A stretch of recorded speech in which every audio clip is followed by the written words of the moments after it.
Spoštovane mlade prevzemnice, mladi prevzemniki in vsi ostali prisotni. Zveza Slovenske podeželske mladine, Kmetijsko-gozdarska zbornica Slovenije in Ministrstvo za kmetijstvo, gozdarstvo in prehrano smo vas v želji po še boljšem sodelovanju, povezovanju in spoznavanju zbrali danes tukaj v prostorih podjetja SIP na 9. srečanju mladih prevzemnikov kmetij. Danes smo se zbrali kot skupnost, kot mladi, ki prevzemamo kmetije in kot tisti, ki bomo krojili prihodnost slovenskega kmetijstva. Kmetijstvo pa ni samo poklic, je način življenja. Je odgovornost do zemlje, do hrane, do potrošnikov, do prihodnjih generacij. Vsi se zavedamo, da brez kmetijstva ne gre. Iz dneva v dan pa se vseeno sprašujemo, ali bo naše delo dovolj cenjeno. Ali bomo sploh zmogli preživeti? Ali bomo dobili priložnost, da kmetujejo s spoštovanjem do narave in s poštenim zaslužkom? Kaj pa mi? Smo ponosni kmetje? Smo ponosne kmetice? S pogledom na tako polno dvorano vas, mladih, si zagotovostjo upam trditi, da to drži in da imamo mladi močno željo do kmetovanja. A zgolj želja ni dovolj. Mladi smo vedno znova postavljeni pred različne ovire. Dušijo nas birokracija, dragi vhodni stroški, negotovi trg in pomanjkanje posluha za naše potrebe. In ob tem se zagotovo vsi sprašujemo, kakšno ceno plačujemo za ta ponos. Za ponos, da smo kmetje. Ta ponos cenijo in vidijo tudi drugi.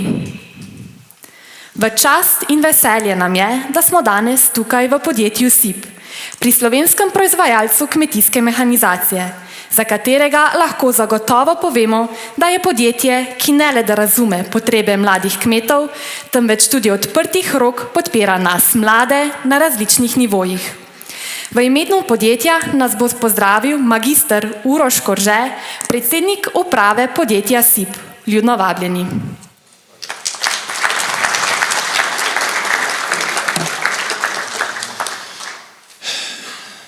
Spoštovani in dragi mladi prevzemniki in prevzemnice kmetij, spoštovani gostje. Veliko čast mi je in zadovoljstvo, da lahko danes v SIP-u gostimo vaše 9. srečanje. Mislim, da je 9. srečanje. In moram reči, da v imenu celega kolektiva SIP-a, 250 članskega kolektiva, sem zahvaljujem, da ste izbrali prav nas. Mi smo pač 70 let staro podjetje, ki živimo v kmetijstvu, delamo s kmetijstvom, služimo kmetijstvu. In smo se v zadnjih 10-15 letih tudi preoblikovali, specializirali, torej na področje košnje in spravila, torej priprave travinja za spravilo. In smo tu postali eden izmed vodilnih proizvajalcev in ponudnikov v svetu. In danes poslujemo v 40 državah po celem svetu, od Amerike do Nove Zelandije, Japonske, Kanade in cele Evropske unije. Tako da imamo veliko izkušenj, naši inženirji, agronomi imajo veliko izkušenj v raznih okoljih, raznih razmerah.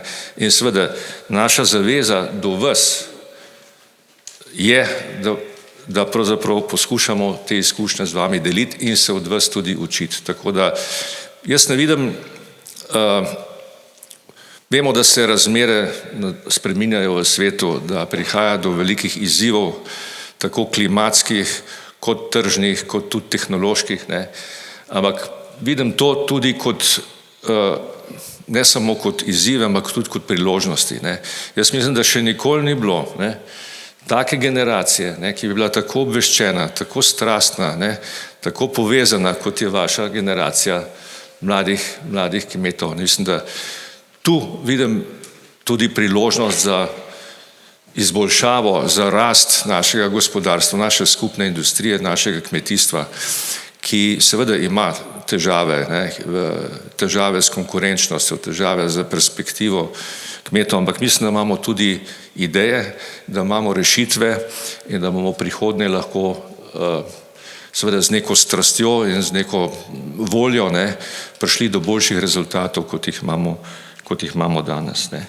Tako da jaz ne bi jemal preveč časa drugim našim spoštovanim gostom, ki bodo predstavili svoje poglede, in tudi vam, bi se vam še enkrat zahvalil in vam obljubim, da je SIP vedno na razpolago, ne samo z moderno opremo, ampak tudi z nasveti, z storitvami, z izkušnjami, ki smo jih pridobili, in smo vedno pripravljeni ne samo tako velikemu združenju, tudi manjšim skupinam omogočiti sodelovanje, ker imamo tudi mi od tega korist in ker imamo tudi mi od tega pridobimo pač dodatna znanja, ki nam omogočajo, da smo potem na trgu tudi uspešni. Hvala lepa in še enkrat hvala, da ste si vzeli čas in ste prišli v naše podjetje na to pomembno srečanje. Hvala lepa.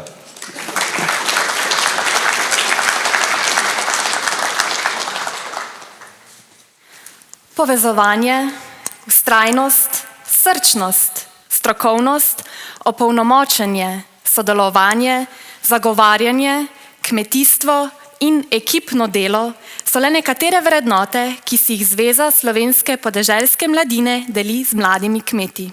K pozdravnemu nagovoru lepo vabim podpredsednika Zveze slovenske podeželske mladine Martina Žbogarja.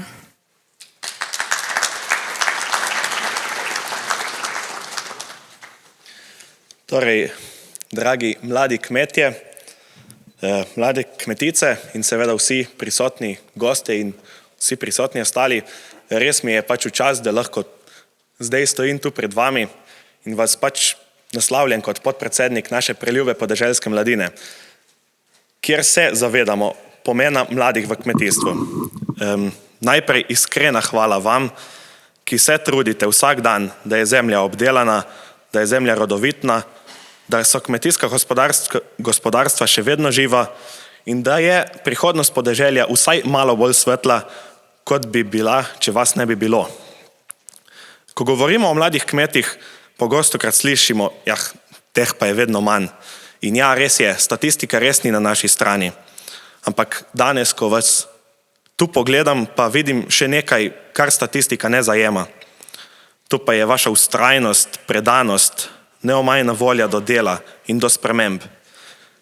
Mi smo tukaj in mi smo prihodnost. In zato je ključno, da se naš glas sliši. In vsi poznamo, vse vemo, brez mladih ni prihodnosti. In kako to preseči, da ne bi bilo to le neko leporečenje? In ker ko pride čas odločanja, smo pa res pogostokrat samo tista statistična številka, naš glas pa nažalost ne vpliva na dejanske spremembe. In kako naj mi mladi torej sploh verjamemo, da imamo prihodnost v naših rokah? Ker bodimo iskreni, časi trenutno za mlade prevzemnike niso preprosti. In mogoče bi kakšen starejši rekel, pa saj nikoli niso bili, ampak danes se soočamo s povsem novimi izzivi. Tu imamo najprej ta zakonodajni sveženj, ki ga ministrstvo predstavlja kot modernizacijo, poenostavitev in olajšanje za mlade. Pa je res temu tako. Ko gremo brat potem malo med vrstice, hitro ugotovimo, da slika mogoče ni tako lepa, ampak je precej drugačna. Kategorije kmetijskih gospodarstev so oblikovane po nejasnih merilih, ne upoštevajo realnih pogojev na terenu. Predvidene spremembe zakonodaje zajemajo tudi nove zbirke podatkov, vendar pa ni jasno, kdo se bo z njimi ukvarjal in kakšne bodo potem zaradi teh podatkov še dodatne obveznosti za kmeta. Omejitev prodaje in zakola na domu bolj dišijo po oteževanju kmečkega življenja in pa po ohranjanju tradicije, kot pa po resnični skrbi za potrošnika. Tudi vetrne elektrarne in fotovoltaika namesto pridelave hrane na kmetijskih zemljiščih. Tu je vprašanje pri kmetijskih zemljiščih, vse več bi bilo neke druge rabe, kjer pa kmet sploh nima besede oziroma ima zadnji besedo, kaj se bo dogajalo na njegovih kmetijskih zemljiščih. Tudi nimamo neke jasne definicije aktivnega kmeta, kar samo kaže, da je zakonodaja postavljena od zgoraj navzdol in brez tistih, za katere bi jo morali delati. In če bi bil naš glas že v začetku slišan, do takih napak ne bi spregledali. Časi kmetovanja so zahtevni in pričakovanja kmetov po hitrih izplačilih, do katerih so seveda upravičeni, so velika, potreba po njih pa je še toliko večja. V preteklem letu smo še nekako razumeli zamude, letos pa tega nočemo več spregledati. Od nas se tudi pričakuje aktivno sodelovanje v procesih odločanja, nek konstruktiven dialog, sodelovanje na posvetovalnih telesih, na delovnih skupinah. Pa to vedno ni mogoče, pa ne zato, ker bi se mladi ustrašili, ker bi bili brez besed, ampak zato, ker na ključne sestanke nekajkrat sploh nismo vabljeni. In zakaj je temu tako? Ne vem. Mogoče, ker smo preveč kritični, mogoče, ker naš glas ni zaželen, razen ko gre za prikazovanje vključenosti vseh deležnikov. In mi tega pač ne moramo dopustiti, da bi bil naš glas le dodatna kljukica v poročilih. Ne smemo prezreti še enega vidika, torej spremembe financiranja društev, ki delujejo v kmetijskem sektorju. Če bo trend zmanjševanja sredstev za podporo podeželski mladini, ki se ukvarja tudi z mladimi kmeti, če se bo ta trend nadaljeval, lahko takšni dogodki, kot je današnji, postanejo redkost. Ali si res želimo prihodnosti, v kateri glas mladih na podeželju ne bo več slišan, ker preprosto ni več prostora, kjer bi naš glas lahko izrazili? Je to, da opozarjamo na sistemske napake, res preveč? Je preveč, da si želimo pogojev, ki bi nam omogočali razvoj in ne zgolj golo preživetje? Tu ne stojimo zgolj zase, ampak za prihodnost slovenskega kmetijstva, za zdrav razum, za spoštovanje slovenske zemlje in za spoštovanje kmetov. Predvsem pa ne moramo dovoliti, da se nas utiša zgolj zato, ker smo kot generacija, ki ne spadamo še med tiste, ta resne, ta izkušene oziroma ta vplivne. Kmetijstvo ni zgolj veliko dela, temveč je tudi veliko poslanstvo. Je skrb za prihodnost, je ohranjanje slovenske identitete in mi smo tisti, ki bomo to prihodnost soustvarjali. Dragi kmetje, naj bo vaše delo cenjeno, predvsem pa uspešno. Hvala lepa.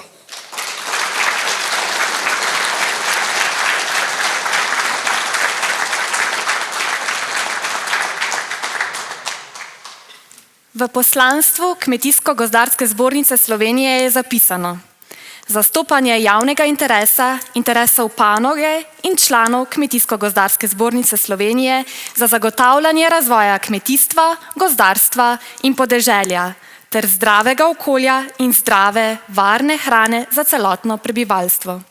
V imenu Kmetijsko-gozdarske zbornice bo spregovoril predsednik KGZS dr. Jože Podgoršek. Vabljeni, da z nami delite svoje misli.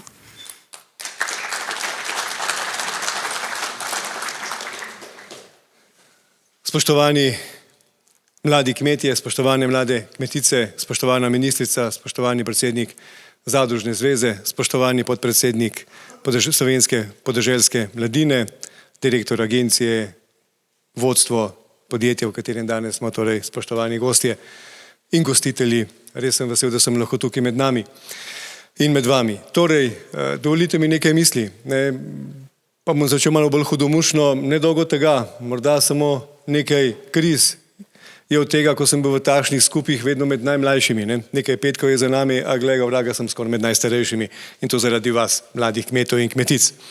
Torej, res je, na vas stoji prihodnost, na vas stoji tudi prihodnost slovenskega kmetijstva.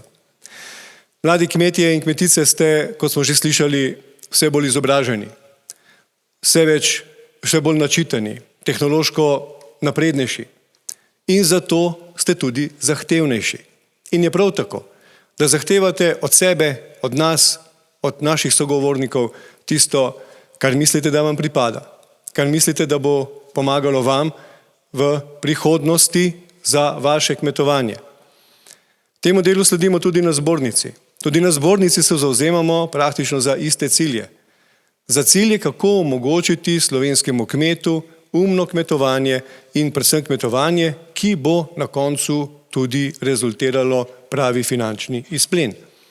Če smo mi ali generacija naših staršev prevzemali kmetije, predvsem zaradi ljubezni, zaradi tradicije in tako naprej, ste vi tisti, ki znate računati. Ste vi tisti, ki prevzemate kmetije ne samo zaradi ljubezni, čeprav je to zelo pomemben dejavnik, ne samo zaradi tradicije, drug pomemben dejavnik, ampak tudi zato, ker želite na tej kmetiji dostojno živeti, ne zgolj preživeti. In prav je tako. In zato se bomo tudi na zbornici skupaj z vsemi deležniki usklajevali, iskali rešitve z našimi sogovorniki, z vlado, zato da poiščemo načine, kako na kmetijah postaviti pogoje za boljši finančni izplen. Kako debirokratizirati kmetijstvo, kako omogočiti stabilizacijo dohodka iz dodatnih, dopolnilnih dejavnosti, brez novih birokratskih bremen. In s tem sem prepričan, da bomo iskali tudi rešitev, kako pripeljati v ta sektor večje število mladih. Če bodo videli tudi finančni rezultat, potem bodo tudi te ne zgolj številke, ampak ti posamezniki bolj zavzeto prevzemali slovenske kmetije. In to si želimo tudi na zbornici. Pa ne zato, ker smo tukaj med vami in ker se to lepo sliši, ampak zato, ker je to prihodnost vseh nas, naše prehranske varnosti in suverenosti. Pred nami je zagotovo vsak čas, oziroma se bo verjetno začelo pogajanje tudi z Evropsko komisijo za Evropo glede strateškega načrta novega programskega obdobja. Čeprav smo, če hočete, tega komaj dobro začeli, ampak tako je. Tudi v tem nas čaka veliko izzivov. In skupaj z vami, spoštovani in spoštovane mlade kmetice in mladi kmetje, se bomo zauzemali za to, da bo tudi v novem programskem obdobju še več spodbud, še več možnosti za kmetovanje in da bomo vendarle kmetje na tem planetu, v tej Evropi, v tej Sloveniji, na teh kmetijah, zato da pridelujemo hrano. Ne da izvajamo kopico nekih drugih storitev, kar nam tako nalaga Evropa. Če hočete od finančnih inštrumentov, če hočete do prenosnikov in tako naprej, je potrebno iskati rešitve tudi v novem programskem obdobju. Pa da ne bom predolg. Želimo si seveda ustvariti skupaj z vami takšno okolje, ki bo spodbudno za razvoj kmetijstva, ki bo omogočalo investicije, ki bo omogočalo razvoj. Vemo, da je slovenska kmetija poprečno bistveno manjša, kot je to povprečje v Evropi ali, če hočete, še v največjih kmetijskih državah. Pa vendarle menim, da imamo tudi na takšnih kmetijah kar nekaj priložnosti za to, da lahko dostojno živimo. In to je tisto, kar nas žene naprej, kar nam vliva upanje in tudi energijo za to, da se splača boriti.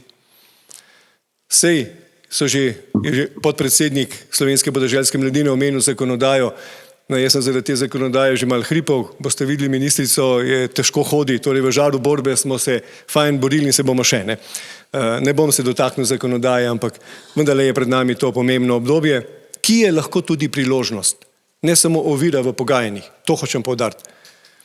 In če bomo znali tudi iz že izpostavljenih delitev kmetij na posamezne segmente poiskati priložnost, potem je ta zakonodaja lahko priložnost tudi za slovenske kmete.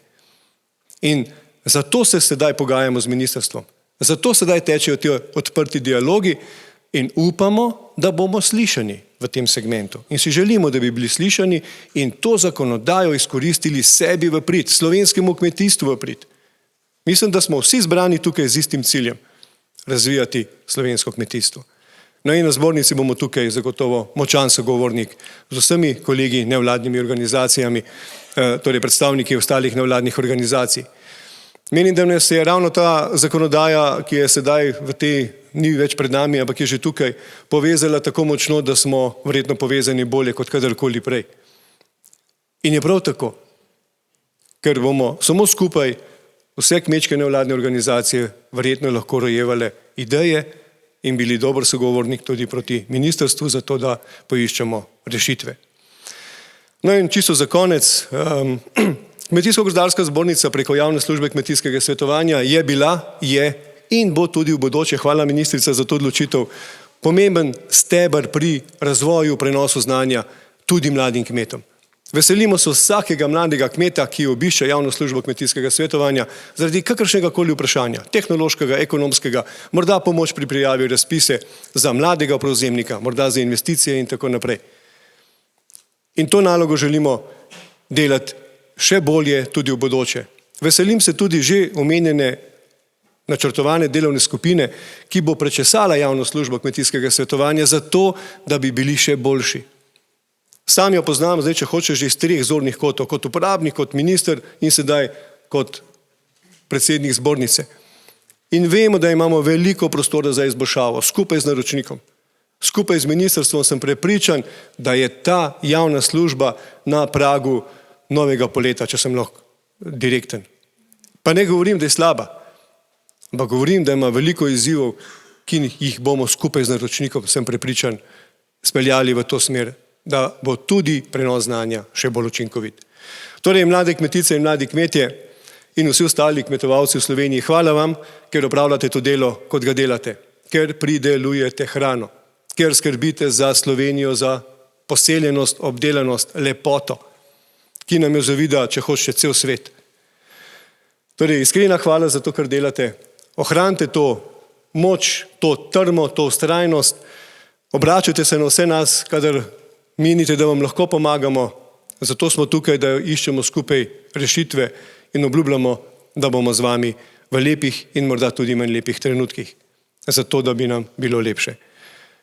Vztrajajte, bodite uspešni še naprej. Hvala in srečno.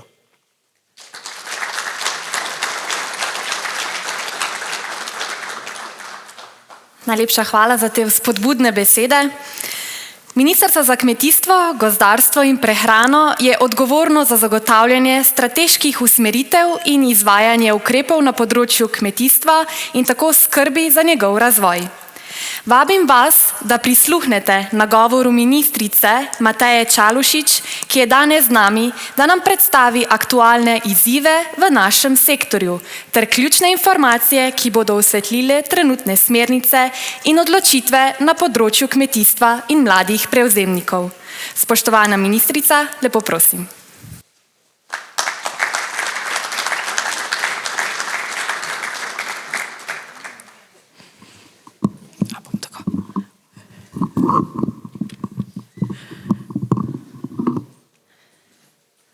Spoštovane mlade prevzemnice, mladi prevzemniki, kmetje, kmetice, predsedniki organizacij in tudi gostitelji in predvsem tudi dragi prijatelji podeželja. Uvodoma ob razmišljanju in ob pogledu tistih poslušalcev, katere sem želela danes nagovoriti na dogodku, na vašem 9. srečanju in na mlade, ki ste se odločili, da svoje življenje posvetite kmetijstvu, sem se najprej vprašala, kaj je tista prva prispodoba in kaj vidim. Vidim prihodnost naše hrane, naše krajine, naše skupnosti. Zavedam se, da odločitev za kmetovanje ni preprosta, poslanstvo, ki zahteva predanost, znanje in predvsem tudi veliko poguma. A hkrati je to ena najplemenitejših poti, ki povezuje naravo, tradicijo in inovacije. Moj pogled kot ministrice odraža tudi pogled samega ministrstva za kmetijstvo, katero na vsakem koraku je vaš sogovornik in podpornik in tako bi rada, da tudi v prihodnje ostane, pa vendar v uvodnih nagovorih večkrat slišano z občutkom, da je premalo pozornosti, premalo posluha, bi si pa želela, če je temule tako, da ga izboljšamo v prihodnje. Na kakršenkoli način, zato pa imamo zbornico, ki je naš odločen in trden sogovornik, predvsem pa me veseli, da na vrhu zbornice sedi trenutno moj kmetijski kolega, ki ima izkušnje, tako kot je že povedal, kaj pomeni obuti čevlje kmetijskega ministra in ravno iz tega se naslanjam, da bo dialog in iskanje kompromisov k skupnemu cilju, kakšno kmetijstvo si Slovenija želi, zasluži, potrebuje, verjamem, da bomo skupaj temu tudi sledili. Morda Za občutek, kaj vse je bilo v preteklosti, pa verjamem, da tudi sami dobro veste, kaj so predhodniki pred menoj storili v spodbudo mladim prevzemnikom pa mladim na podeželju. Se je poseben poudarek mladim kmetom že od leta 2007 pričel s finančno podporo. Od takrat je spodbudo prejelo 4700 mladih prevzemnikov pri zagonu svojih kmetij, med katerimi ste tudi sami. V zadnjih 2 letih se je z dopolnilno dohodkovno podporo omogočila dodatna izplačila na obdelovalno površino, pri investicijah pa mladim se je zagotovilo 20% višja podpora in dodatne točke pri samem izboru. Posebej ponosni smo, da smo vzpostavili finančne instrumente za lažje vlaganje v razvoj kmetij in vpeljali ukrepe za medgeneracijski prenos znanja, ki omogoča hitrejši prevzem kmetij in izmenjavo dragocenih izkušenj. Za vse to pa so bili potrebni tudi pogovori, verjamem, da v preteklosti, ravno s predstavniki mladih kmetov, in to je plod našega skupnega dela tudi v preteklih obdobjih. Finančna podpora, verjamem, da ni dovolj, da mladi v kmetijstvu, kar ste tudi že uvodoma povedali, potrebujete znanje, povezovanje in predvsem močno skupnost. Povezovanje, za katerega tudi danes slišim, da vas je paketna zakonodaja pripeljala in me veseli, da je temu tako, da se iščejo enotna stališča skozi različne kmetijske nevladne organizacije. S programi izmenjave znanj in usposabljanja se omogoča dostop do sodobnih pristopov k upravljanju kmetij, trajnostnega kmetovanja in uporabe novih tehnologij, kar se tudi od vas velikokrat naučimo. In v zadnjem letu se je posebna pozornost namenila tudi psihosocialni podpori, za kar je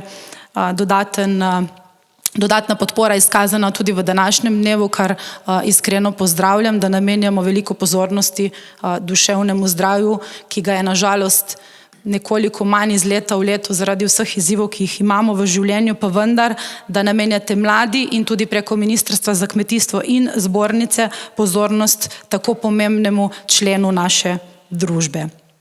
Pomemben mejnik in skupno delo za podporo mladim je akcijski načrt za delo z mladimi kmeti za leto 2024-2030, ki je bil sprejet na vladi in je bil pripravljen skupaj z Zvezo slovenske podeželske mladine ter Kmetijsko-gozdarsko zbornico Slovenije. Sam načrt vključuje konkretne ukrepe za izboljšanje pogojev kmetovanja, vključno z dostopom do zemljišč, financiranja, usposabljanja in svetovanja. Do zdaj se je mladim kmetom namenilo v skupni višini 131 milijonov evrov za zagon kmetij. V prihodnje si bomo pa prizadevali, da se bodo sredstva povečevala, predvsem pa na prvi strani, na prvem stebru, da se bo interes izkazoval za kmetovanje v čim večjem številu, za kar verjamem, da si bomo tudi vsi skupaj prizadevali. Tako kot je bilo že omenjeno, pred nami so izzivi prihodnosti, pa ne samo na slovenskih tleh.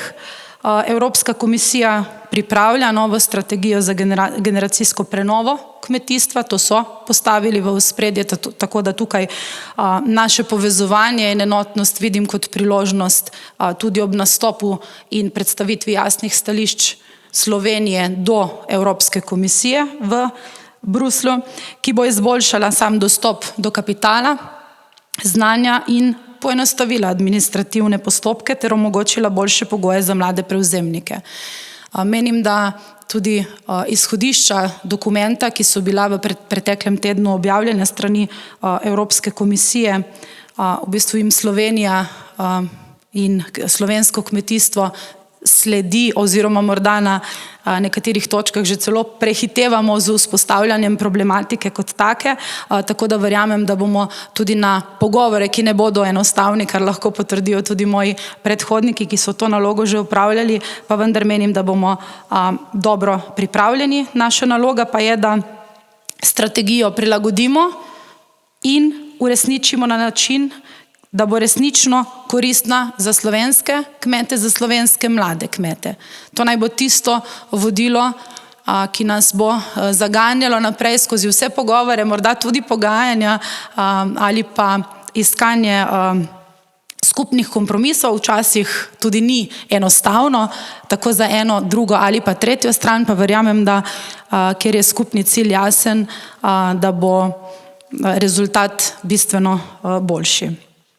V letošnjem letu bomo objavili 3. razpis za zagonske podpore mladim kmetom, obenem pa pripravljamo za naslednje obdobje skupne kmetijske politike, kjer bo mladim namenjena še večja podpora. Želim si, da bi skupaj resnično gradili kmetijstvo, ki bo povezovalo generacije, spoštovalo tradicijo, ki so nam jo zapustili naši predhodniki in hkrati uvajalo predvsem nove rešitve za trajnostno prihodnost.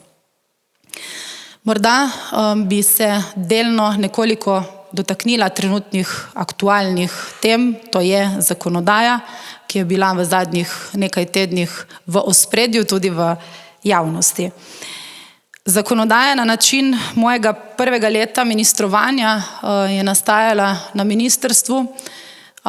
Izhodišča so pa bila vsa naša srečanja, posvetovanja, delovne skupine, posvetovalna telesa, teh je kar nekaj na ministrstvu, sestanki, formalni, neformalni, pobude, ki redno prihajajo, tako strani podeželske mladine, zbornice, zadružne zveze, vseh naših partnerjev in skozi problematiko, ki je bila izpostavljena, smo nekako delno želeli se zakonodaje dotakniti.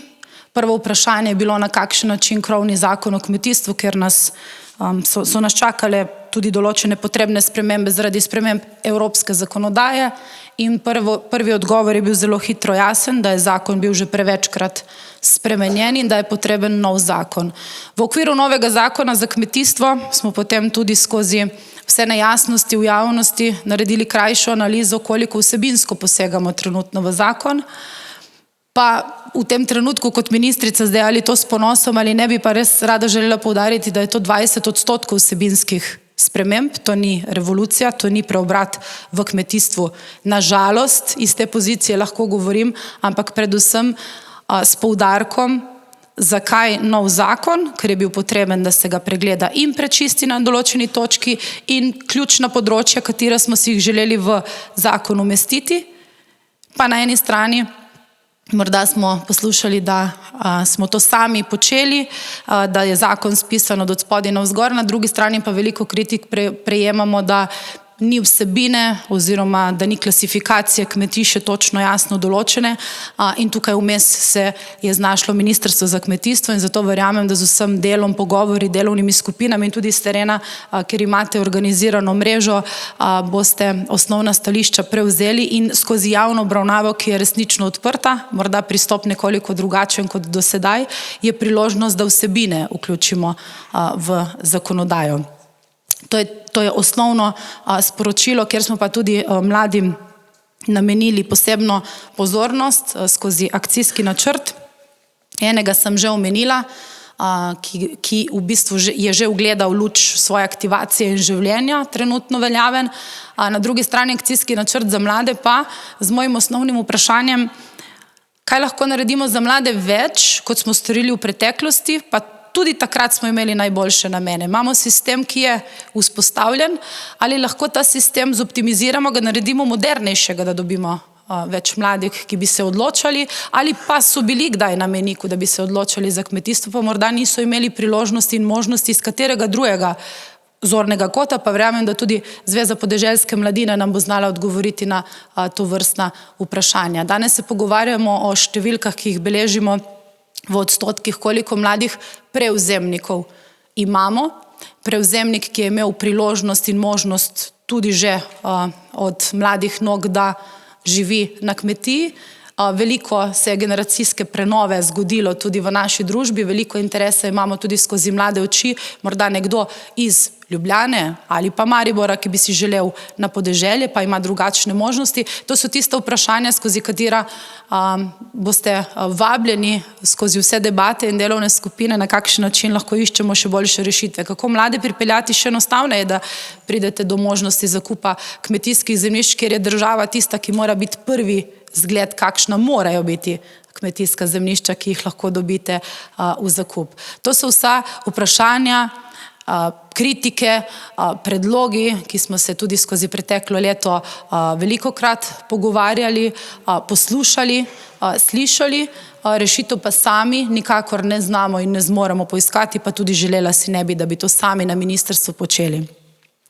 Kar se ostale zakonodaje tiče, morda samo se mi zdi ena taka pomembna točka, ki bi jo rada danes še omenila, pa verjamem, da bo potem razprava tudi zelo zanimiva, dokler bom še z vami. Konkretno zakon o kmetijskih zemljiščih, ki se je odprl na osnovi razprav, ki smo jih imeli skozi Svet za kmetijstvo, ker ima tudi Podeželska mladina svojega člana in ostale nevladne organizacije.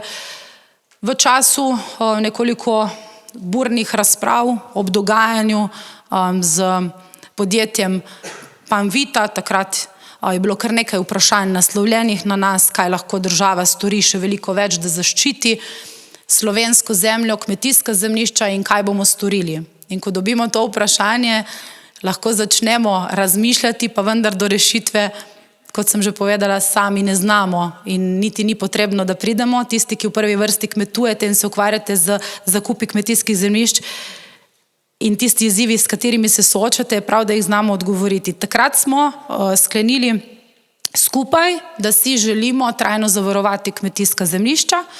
Zato je bil prvi korak skozi zakon, da to naredimo na državnih kmetijskih zemljiščih, tistih državnih kmetijskih zemljiščih, kjer ni potencialno katerokoli drugo resorno ministrstvo vključeno v smislu občinskih prostorskih načrtov, državnih prostorskih načrtov, ker vemo, kaj bi se tukaj zgodilo, da v bistvu že v prvem koraku bi naš neuspeh bil zelo jasen. In na ta način si želimo, da bomo kasneje tudi na nivoju lokalnih skupnosti uspeli še veliko več kmetijskih zemljišč zavarovati. Opozorila, da smo jih kar nekaj izgubili, opozorila, koliko imamo v povprečju na prebivalca kmetijskih zemljišč, kjer lahko pridelujemo hrano, to je naša tovarna hrane in od tu je bil osnovni povod, na kakšen način in tudi mislim, da ko je bila osnovna predstavitev zakona, smo tukaj stali še vedno vsi na enakem bregu. Kar se tiče same energetske samooskrbe ali pa fotovoltaike in agrofotovoltaike, vem, da tudi ko ste obravnavali na delovnih skupinah, je bilo še kar nekaj vprašanj in nejasnosti ali pa morda tudi nestrinjanja.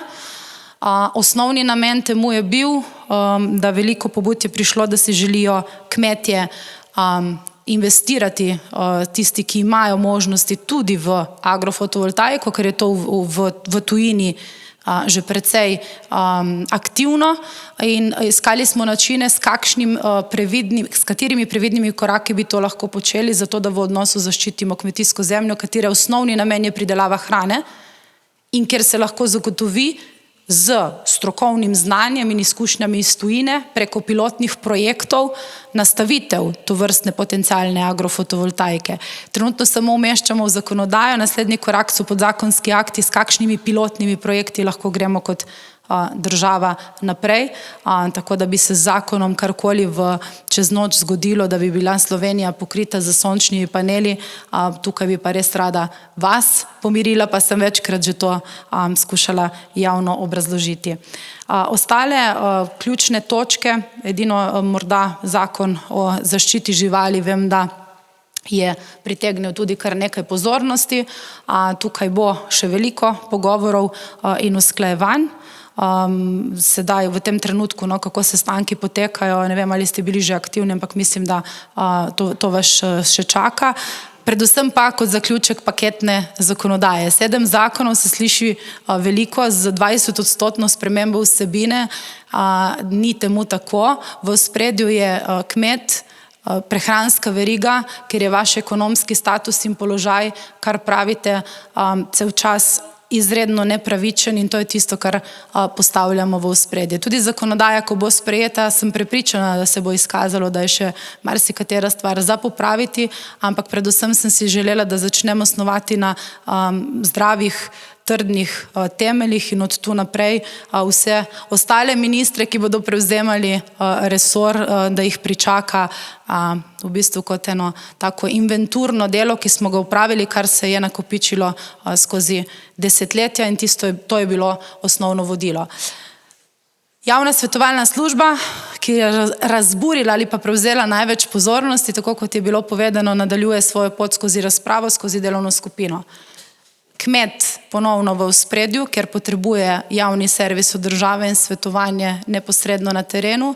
Imamo izjemno dobre kmetijske svetovalce in specialiste, pa vendar tako kot na eni in na drugi strani so bila opozorila ali da služba morda ne deluje tako, kot bi morala, ali da so kmetje premalo vključeni v ta sistem, ali se ga ne poslužujejo, ali smo premalo investirali v znanje, strokovna usposabljanja na eni in na drugi strani in to smo želeli skozi nov predlog organizacije spodbuditi.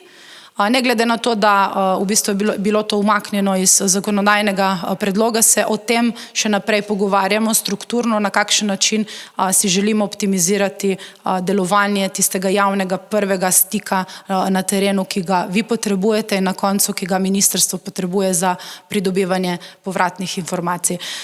Toliko za moje uvodne misli, morda nekoliko predolga, pa vendar sem vseeno začutila, da si vzamem nekaj časa, da osnovna izhodišča predstavim. Na koncu bi pa res rada povedala, da vsa vaša energija, opozarjanja kot odločni sogovorniki, ampak vso znanje, ki ga nosite s sabo in srčnost, ki jo imate, je zame tudi kot ministrico za navdih. Nekoliko se smatram, da bi lahko bila še mlada prevzemnica, sedaj počasi zamujam ta vlak. Predvsem pa, kakorkoli že, se vam zahvaljujem, da vztrajate, da se razvijate in da v tem poklicu vidite priložnost za prihodnost in da res vsak dan ne obupate kljub vsem izzivom. Jaz vam želim uspešno srečanje mladih in se veselim vsega nadaljnega sodelovanja z vami. Hvala lepa.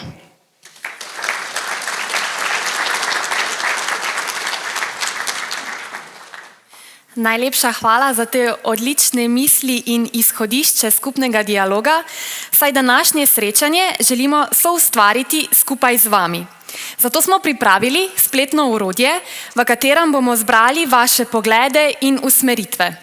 To storite tako, da iz svojega žepa vzamete svoje pametne telefone, poskenirate QR kodico in nato zapišete vaše vprašanja in pobude za ministrico in ostale odločevalce. Vaše misli se bodo izpisale in shranile v orodju, lahko pa tudi dopišete kakšen komentar ali pa všeček. Ministrica pa bo potem kasneje, pred odmorom, odgovorila še na vaša vprašanja. Danes pa smo zelo veseli, da je danes z nami tudi Iztok Podkrižnik, predstavnik iz Kluba slovenskih podjetnikov, ki nam bo predstavil pogled gospodarstvenika na kmetijski sektor. Gospod Iztok, prosim.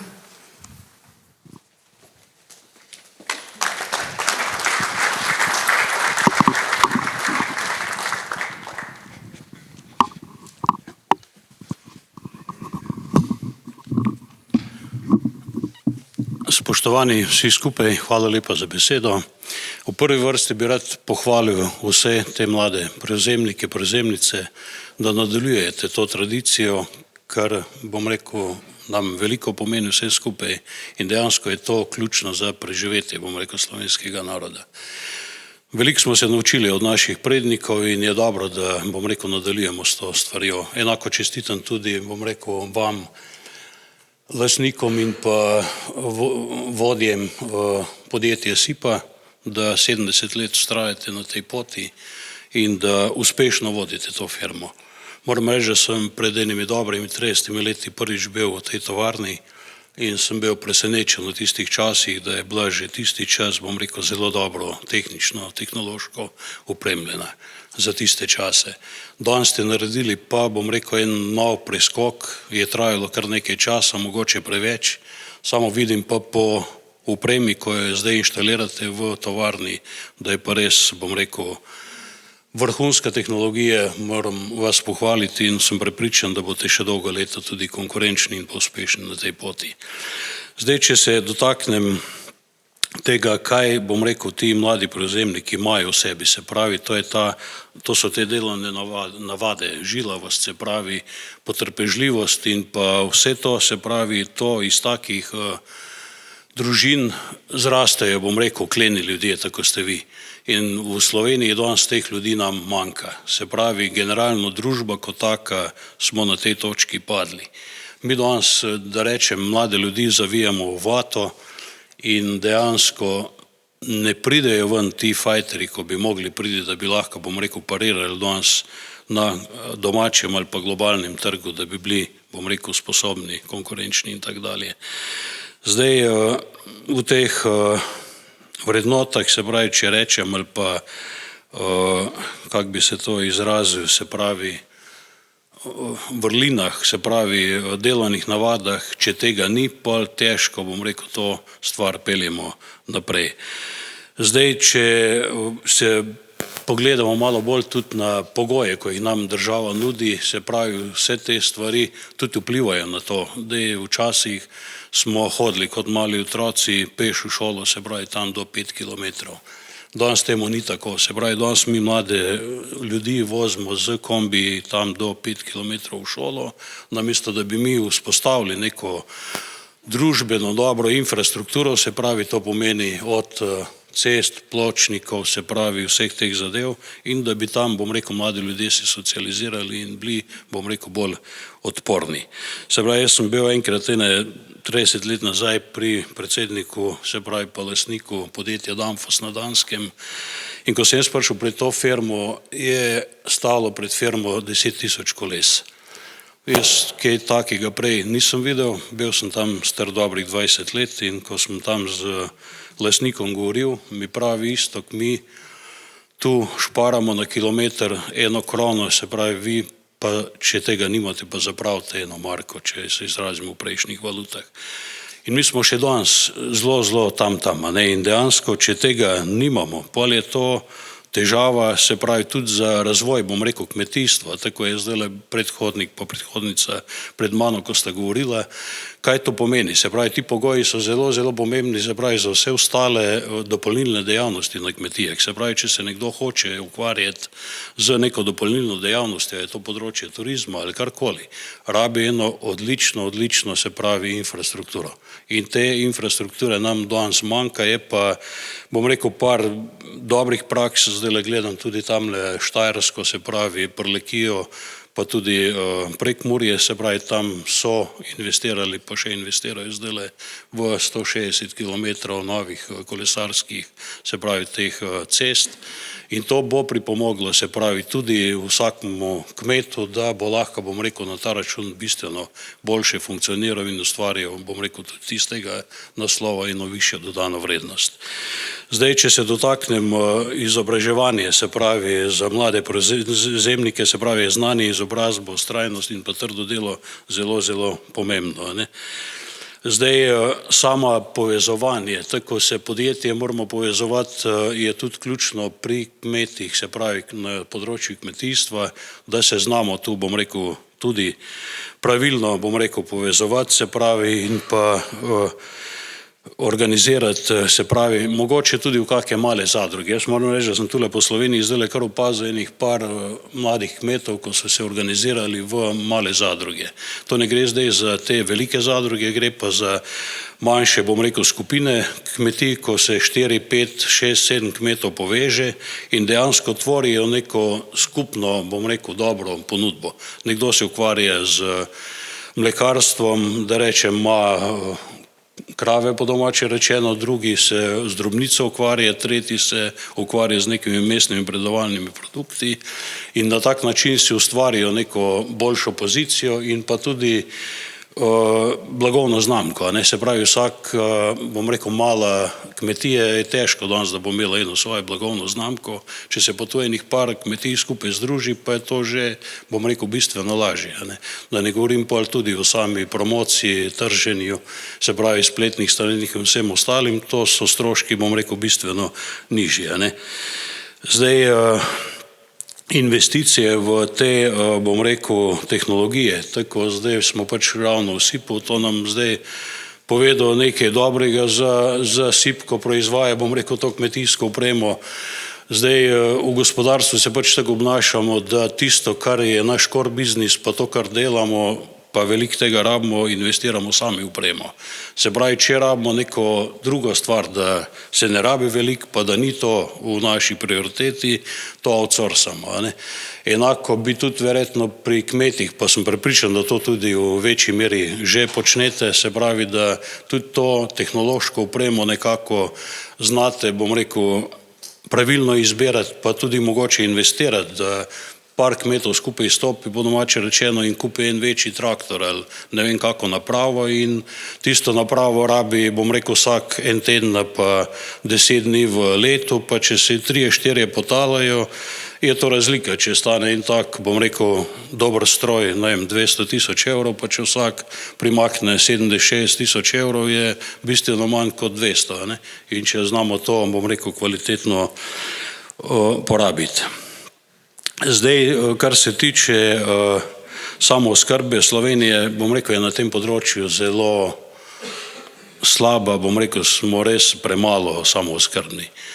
Bili smo že kar nekaj časa nazaj na bistveno boljši točki in tu, bom rekel, da še lahko marsikaj, bom rekel, postorimo.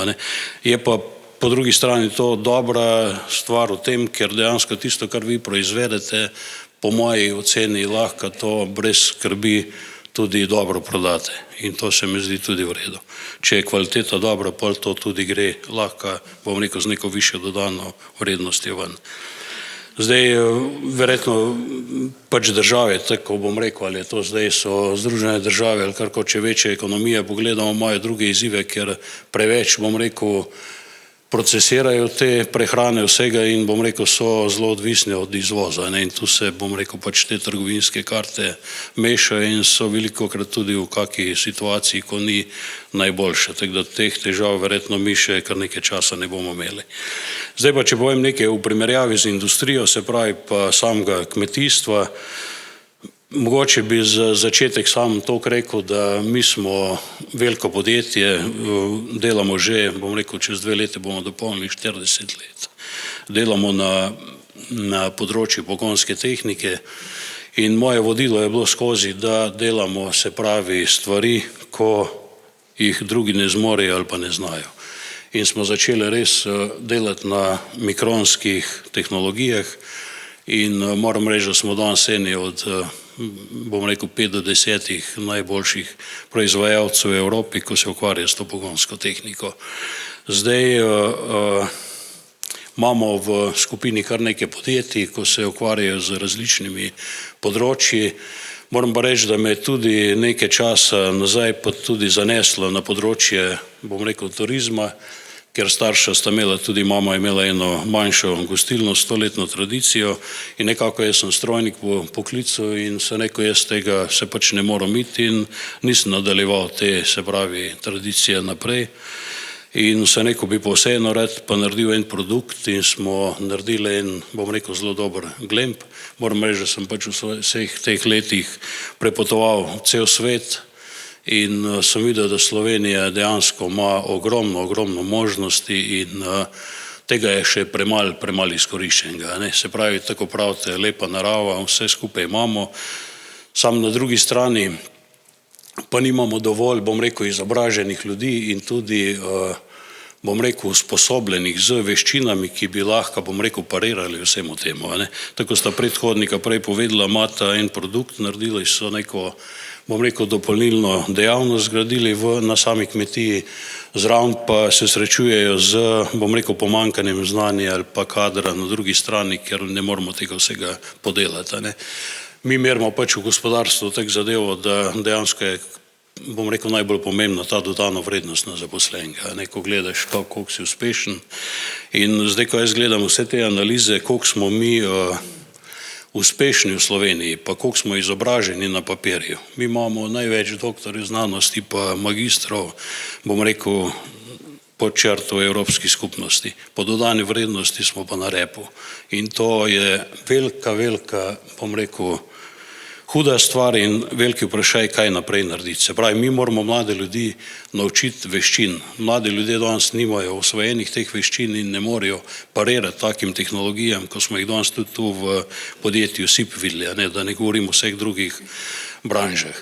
Tako da mi smo core business, tako sem rekel, naš je pogonska tehnika, smo pa v zadnjem času tudi investirali še v eno podjetje, ko se ukvarja pa z mlekarstvom, se pravi, in bomo tudi eno mlekarno zdaj v kratkem odprli pod blagovno znamko Alpije.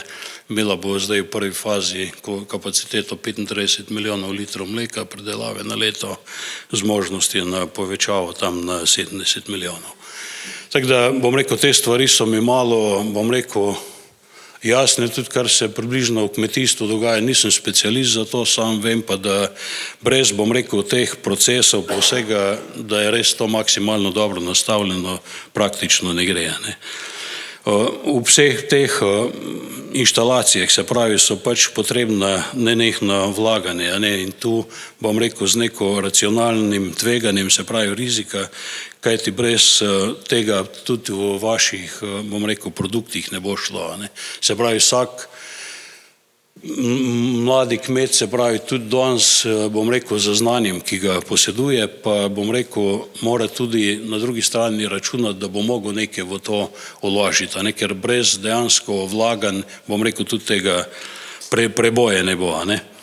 Zato je pomembno res, da se postavi en dober poslovni plan, se pravi, pa če je tu energija in vse to, se da, bom rekel, res veliko dosežiti in na koncu tudi, bom rekel, pride do tega pozitivnega rezultata in, bom rekel, družine dihajo s polnimi pljuči in lahko razvijajo vse te stvari, bom rekel, res do onemoglosti naprej, ker svet je toliko veliki, da toliko Slovenije, bom rekel, proizvede. Če znamo dobro delati, bomo zmeraj lahko to tudi kvalitetno pa dobro, bom rekel, prodali za dobro ceno z neko, da rečem, dobro dodano vrednostjo.